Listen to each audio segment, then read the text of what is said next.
my dear student of Standard 9th, welcome to you once again. And this time we are going to start with our new chapter, that is chapter number 6, the climate. And this is the part 1. So before I can start, you are not able to see me, but don't worry. You can't enjoy wealth if you are not in good health.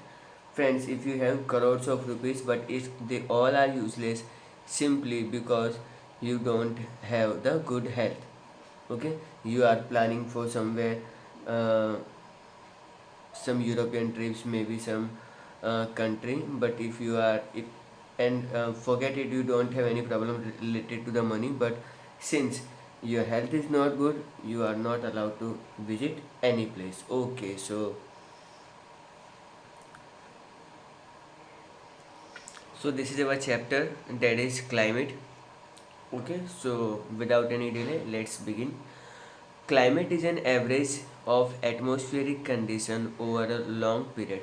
Generally, climate determined from the average weather conditions of summer, winter, and rainy season of a place of for about 35 years or more. In short, climate is an average of long term of atmospheric conditions. So friends straight away ये लोग ये कह रहे हैं कि जो climate होता है वो किसी भी जगह का एवरेज हम लोग निकालते हैं. So 35 years they are saying and more. And वहाँ पे समर सीजन कैसा है, विंटर सीजन कैसा है, एंड वहाँ का रेनी सीजन कैसा है. सो यूजुअली अगर हम लोग देखें ना तो हर जगह का एक क्लाइमेट होता है. Say for example if you take any state of any city of the Rajasthan, तो वहाँ का क्लाइमेट ड्राई होगा. If you take a state from the north eastern state like Kolkata, Meghalaya, Assam, then ये इन सब जगहों का क्लाइमेट वेट एंड ह्यूमिड होगा. ओके, आगे बढ़ते हैं. Weather is an average of short term. So friends, remember, climate we are using for the long term and weather is for the short term. Weather is an average of short term condition of atmosphere. Weather can change at any time during the day. Change in weather condition depend on air temperature, air pressure, humidity, rain, fog, or amount of clouds, etc. Weather affect our daily agricultural activity. Indian Meteorological Department published the daily weather report and a report of entire nation. So friends, पहले तो हमको climate और weather का difference समझना होगा. Climate क्या होता है? एक 35 ईयर्स है उससे ज़्यादा लॉन्ग पीरियड ऑफ टाइम वहाँ का समर, मानसून, विंटर सीजन कैसा है, and date. If I talk about weather, तो वो एक शॉर्ट टर्म फिनोमिना होता है. एक ही दिन में आप 2-3 तरह के अलग अलग वेदर्स भी देख सकते हो. इट माइट बी हैपन कि मॉर्निंग में धूप खिली हुई है एंड सडनली आफ्टरनून में बरसात आनी शुरू हो जाती है. ओके, सो डिपेंड करता है. और ये सब जो वेदर जो चेंज होता है उसमें बहुत सारे फैक्टर्स इंपॉर्टेंट रोल प्ले करते हैं, लाइक टेम्परेचर हो गया, एयर प्रेशर हो गया, ह्यूमिडिटी हो गया, अमाउंट ऑफ क्लाउड कितने हैं. एंड डेली वेदर रिपोर्ट हमारा इंडियन मेट्रोलॉजिकल डिपार्टमेंट हमको देता है. चलो आगे बढ़ते हैं. India show a large diversity of characteristic in climatic condition. Season changes in some part of the earth according to the wind direction. So basically wind कैसे change मतलब सीजन कैसे चेंज होता है? विंड के डायरेक्शन के change होने की वजह से. So the wind which change their direction according to the season are called monsoon wind. So ऐसी winds को हम लोग monsoon wind कहेंगे. This wind so named after the Arabic word mausim.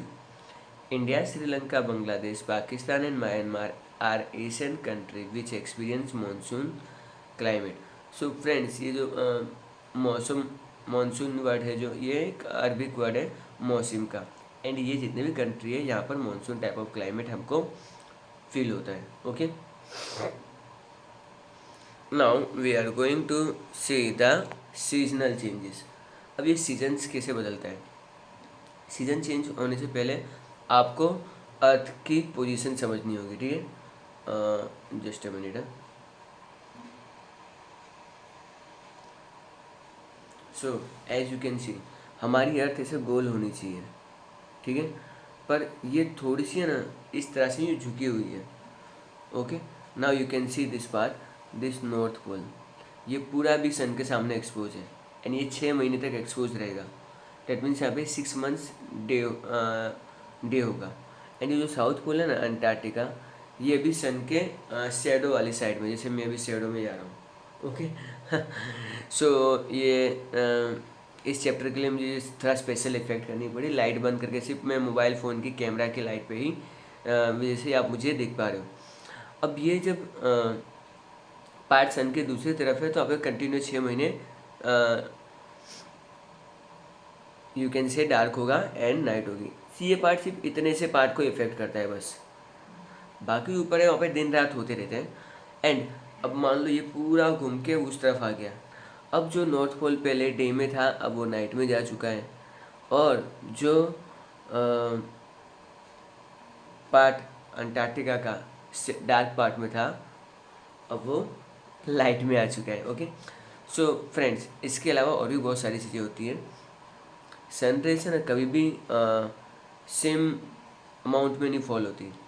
Sun rays बिल्कुल वर्टिकली फॉल होती हैं topic of cancer पे over here, और ये कब होता है आपका 21 जून को, जो हमारे नॉर्दर्न हेमिस्फीयर पे लॉन्गेस्ट डे होता है।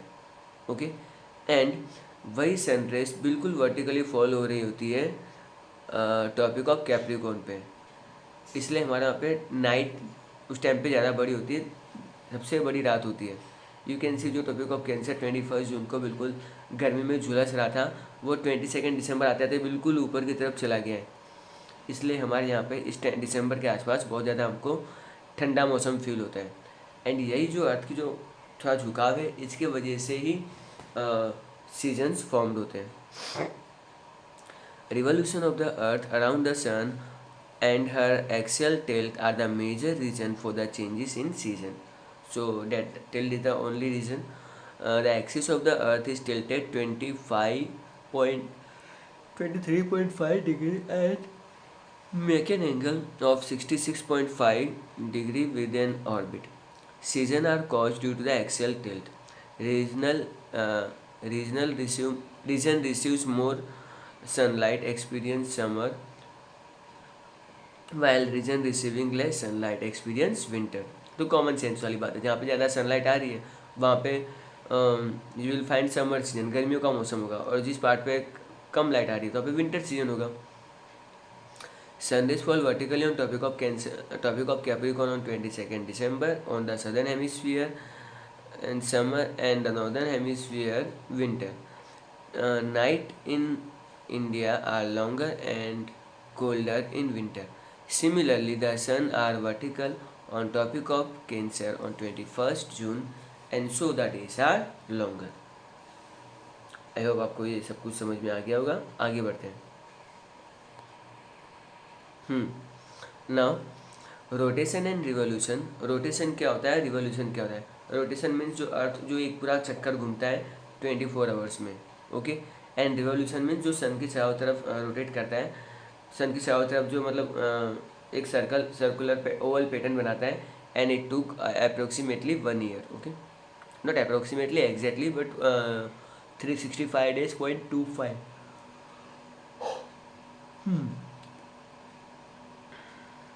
Rotation and evolution of the earth have the different impact on food, clothing and residence of man. इन सब चीज़ों का इफेक्ट हमारे खाने पे, हमारे कपड़े पहनने के तरीके पे, इवन हमारे घरों पे पड़ता है। In monsoonal country like India, the winter and the summer winds which change direction according to the season after the seasonal weather give a peculiar characteristic to the weather of every season. That is why the climate of India is called the monsoonal climate. See, they are talking about our country only, and हमारे country में summer भी है, winter भी है, और वो season के हिसाब से बदलते रहते हैं। सो यही एक हमारा कंट्री ऐसा है जहाँ पे ये पेक्यूलरली इतने सारे सीजन्स देखने को मिलते हैं। You will find nowhere in the world. हाँ, कुछ होंगे गिने चुने कंट्री, बट इतना क्लाइमेटिक में इतने सारे चेंजेस देखने को मिलना ये कोई दूसरे कंट्री में पॉसिबल नहीं है। Now variation in the climate of India. There are many variation in the climate of India. South India has a peninsula shape. अब साउथ इंडिया क्यों पेनिनसुला डेट आई थिंक आप सबको तो समझ में आ जाना चाहिए. And hence it experience a moderate maritime climate. Moderate means ऐसे तो उसको गर्म होना चाहिए because it is near to the equator, but due to the peninsula part उसको सी ब्रीज मिलती रहती है एंड क्लाइमेट क्या है, स्टेबलाइज रहता है, which is again a good thing. while the climate become more continental while going away from the seashore. और जितना हम समुद्र किनारे से दूर जाएंगे क्लाइमेट कॉन्टिनेंटल होगा. कॉन्टिनेंटल क्लाइमेट होना मतलब क्या, यहाँ पर आपकी गर्मी भी बहुत ज़्यादा होगी और सर्दी भी ज़्यादा होंगी. A large part of the North India is away from the sea coast, so it experiences continental climate. The Tropic of Cancer passes almost through the middle of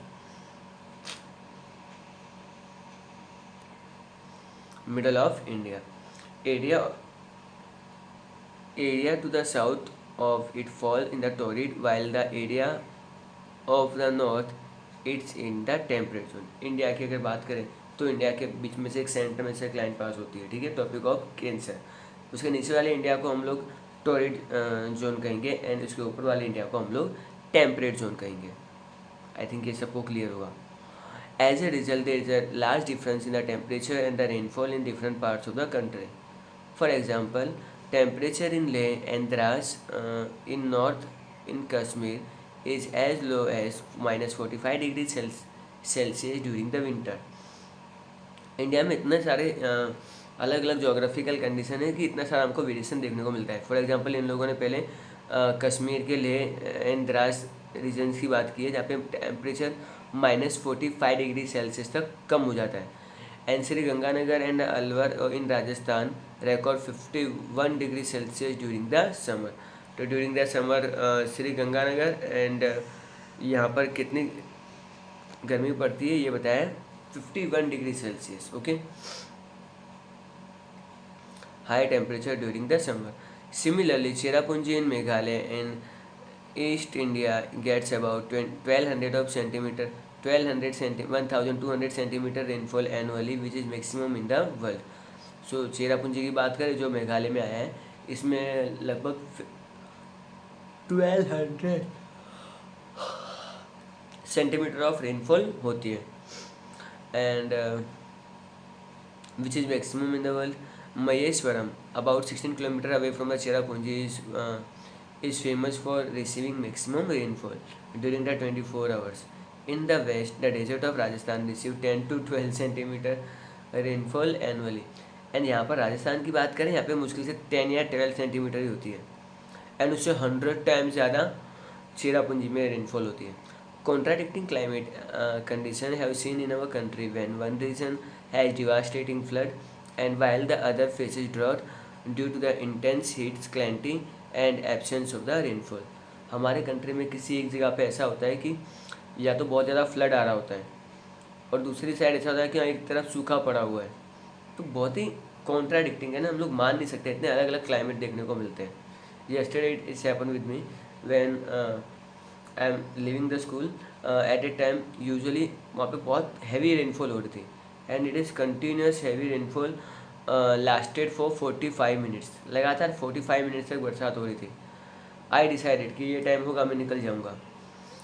मैं जस्ट स्कूल से 2 किलोमीटर आगे निकलता हूँ, बरसात बंद, road अभी भी गीले दिख रहे हैं.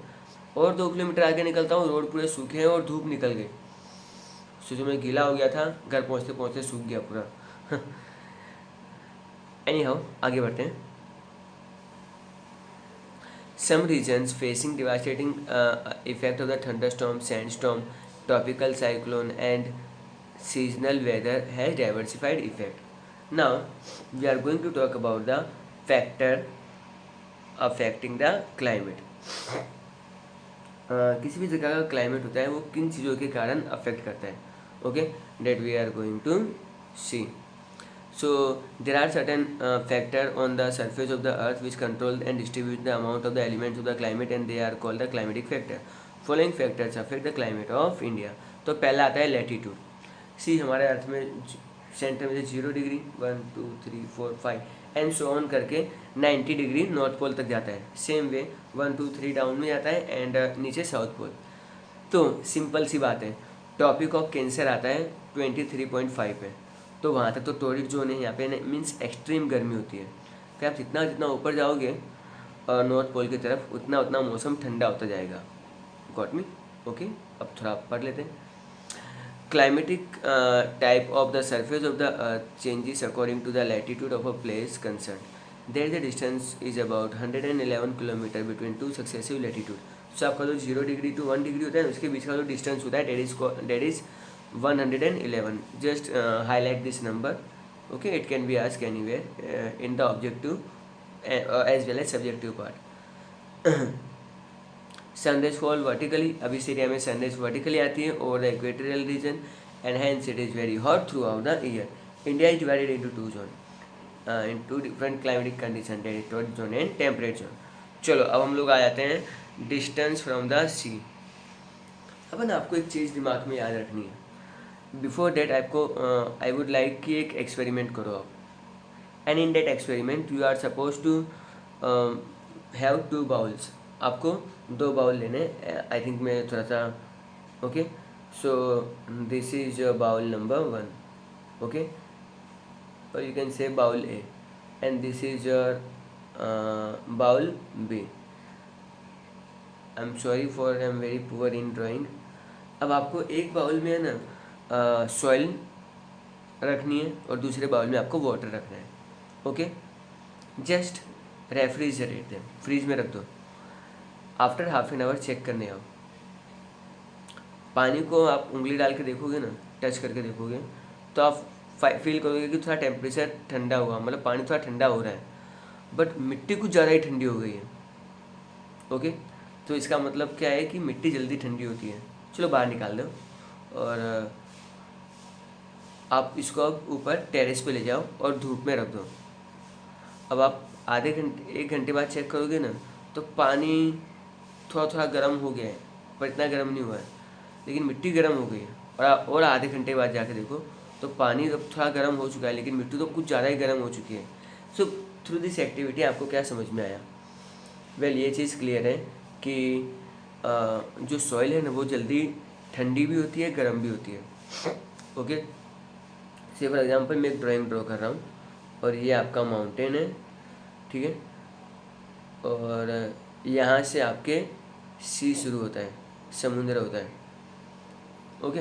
नाउ जब रात होती है ना, तो इमेजिन करो कि समुद्र का पानी ठंडा हो चुका है, एंड अब जब सुबह सनराइज होता है तो नॉर्मल सी बात है, ये जो ज़मीन है ये वाली, अब ये क्या हो रहा है, ये आपकी गर्म होनी शुरू हुई है, ठीक है। पर पानी तो अभी तक ठंडा है ना, पानी धीरे धीरे गर्म होगा, एकदम से गर्म नहीं होगा।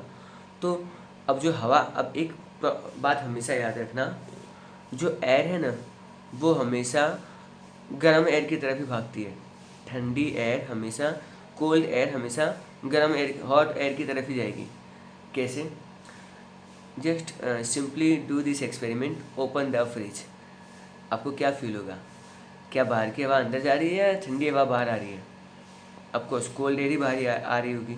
सो अब ये समुद्र की जो ठंडी ठंडी हवा है ना वो अब ज़मीन की तरफ जाती है, एंड मीन वाइल लोगों को तो जो अब जो समुद्र किनारे रहते हैं उनको तो मतलब ठंडी ठंडी हवा मिल रही है दिन में भी, दो इट इज़ सनलाइट और गर्म दिन है तो भी।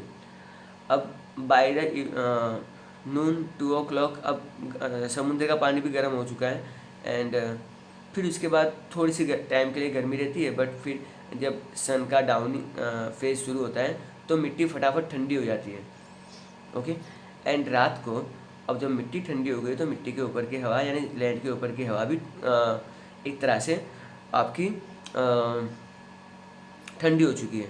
एंड एट नाइट अब ये ठंडी हवा जाएगी समुद्र की तरफ। क्यों? क्योंकि समुद्र का पानी गर्म हो चुका है दिन में, पर अब वो ठंडा भी धीरे धीरे होगा, तो उसके ऊपर की हवा कैसी होगी? गर्म होगी। एंड इस तरह से जो डिस्टेंस फ्रॉम द सी है वो होता ही है। आई होप आपको सब कुछ समझ में आ गया होगा। Let's see, the distance from the land mass from the sea is another important factor affecting the climate. Water and land have different capacity to conserve and release the solar heat. As a result, coastal region experience temperate climate. Temperate climate क्यों बोलेंगे इसको? क्योंकि दिन में इनको समुद्र से ठंडी हवा मिलती है और रात को ज़मीन से भी ठंडी हवा मिलती है। तो गर्मी यहाँ पे बहुत ज़्यादा कभी हो ही नहीं सकती। ओके, इसलिए यहाँ पे टेम्परेट क्लाइमेट ही कहा गया है। Well the climate become the continental in the interior away from the sea coast. अब जो सिटी समुद्र किनारे से बहुत अंदर है, तो दिन में तो भाई ज़बरदस्त गर्मी लगती होगी, क्योंकि यहाँ पे कोई समुद्र की हवा तो पहुँच नहीं पा रही है। एंड रात में आपको बहुत ज़्यादा ठंडी भी फेस करनी पड़ती है, तो इसको हम लोग कॉन्टिनेंटल टाइप ऑफ क्लाइमेट कहेंगे। The climate of the Mumbai and in India and it's temperate temperature as it is near the sea coast, while it is continental in the Nagpur and Delhi as these places far away from the sea. So Delhi में आपको temperate climate feel करना को मिलेगा because it is near the sea coast, while Nagpur and Delhi are very far away from the sea coast. So यहाँ पे आपको continental type of climate face करने को मिलेगा, ठीक है। नाउ फ्रेंड्स, अब जैसे जैसे हम लोग ऊपर ऊपर जाते हैं ना हाइट पे, 165 मीटर ऊपर जाने पर 1 डिग्री टेम्परेचर कम हो जाता है। आई रिपीट, 1 डिग्री टेम्परेचर कम हो जाता है। एंड आप अगर 1000 मीटर ऊपर जाओगे तो अप्रोक्सीमेटली 6.5 डिग्री सेल्सियस टेम्परेचर कम हो जाता है। ओके, एंड ये इसी कारण आप लोग देखते होगे कि बड़े बड़े माउंटेन्स पे जहाँ पे टेम्परेचर बहुत कम हो जाता है, क्योंकि नीचे वहाँ पे टेम्परेचर बहुत ठंडा है। Okay, so let's started the altitude. As we go higher in the atmosphere from the sea level, air pressure and the air temperature decreases, while the higher the relief get more rainfall. Due to the high altitude, the Himalayan peak remains with snow cover throughout the year. Moist air cool down and it rises and gives the rain. With increase in the altitude in the mountains in Meghalaya, rainfall increases. In general, air temperature decreases 1 degree Celsius in ascent of 165 meter and by 6.5 degrees Celsius for an ascent of every 1000 meter from the surface of the earth. Okay.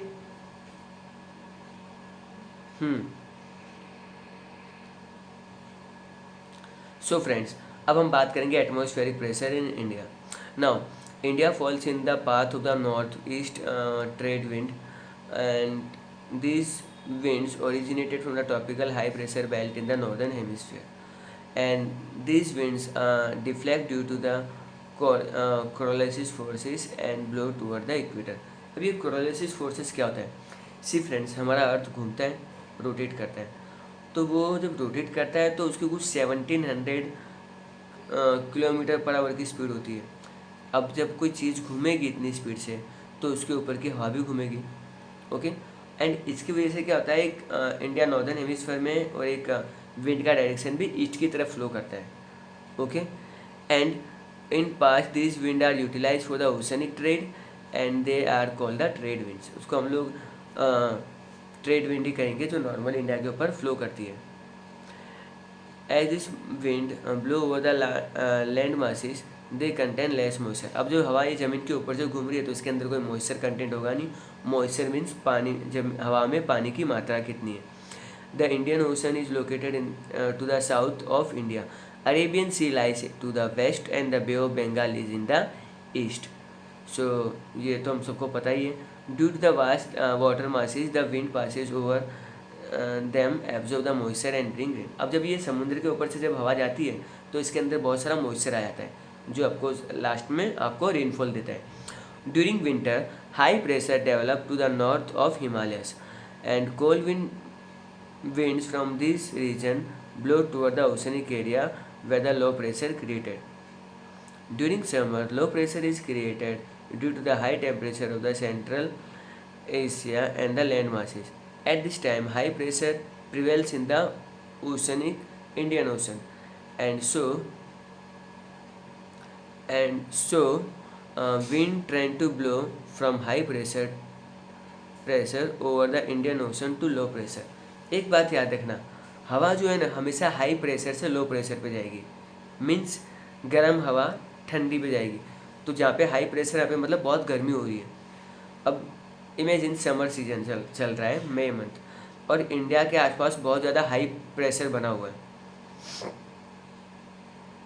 गलत, low pressure बना हुआ है, ठीक है। आई think मैं खुद confuse हो रहा हूँ। एनी हाउ, तो हवा जो होती है टॉकिंग अबाउट विंटर, सॉरी मैंने समर गलती से बोल दिया था। तो उस टाइम पे जो हाई प्रेशर होता है उसमें हवा ठंडी होती है इंडियन सब कॉन्टिनेंट में, और इंडियन ओशन में उस टाइम पे क्या हो रहा होता है, लो प्रेशर होता है, मीन्स वहाँ पे हवा गर्म होती है। अब ठंडी हवा है वो किस तरफ जाएगी, हाई प्रेशर वाली हवा लो प्रेशर की तरफ जाएगी। एंड जब यही हवा जब समुद्र से ज़मीन की तरफ आती है तो रेनफॉल लाती है। This wind blow from the south west and they contain moisture and bring rainfall. Sometime, okay, sometime a peculiar phenomena take place over a place located far from India and which create the temporary changes for a longer term of climatic pattern. India से दूर कभी कभी कुछ changes होते हैं जिसके कारण India को भी कुछ कुछ चेंजेस फेस करने पड़ते हैं। फॉर एग्जांपल, यूरोप की साइड से अगर मेडिटेरियन सी से हवा अगर इंडिया की तरफ आ रही है तो वो इंडिया में रेनफॉल लाती है। ओके, ऐसे बहुत सारे phenomena that we are going to study in our later part. Phenomena like jet stream हो गया, वेस्टर्न डिस्टर्बेंस हो गया, जो अभी मैंने आपको बताया था मेडिटेरियन सी वाला, El Nino, ITCZ have affect on the Indian weather to great extent, and however monsoon characteristic of climate of India remains unaffected. So with this I am concluding my chapter, not concluding my first part. Hope you guys are loving it. Keep learning, keep watching. Bye everyone.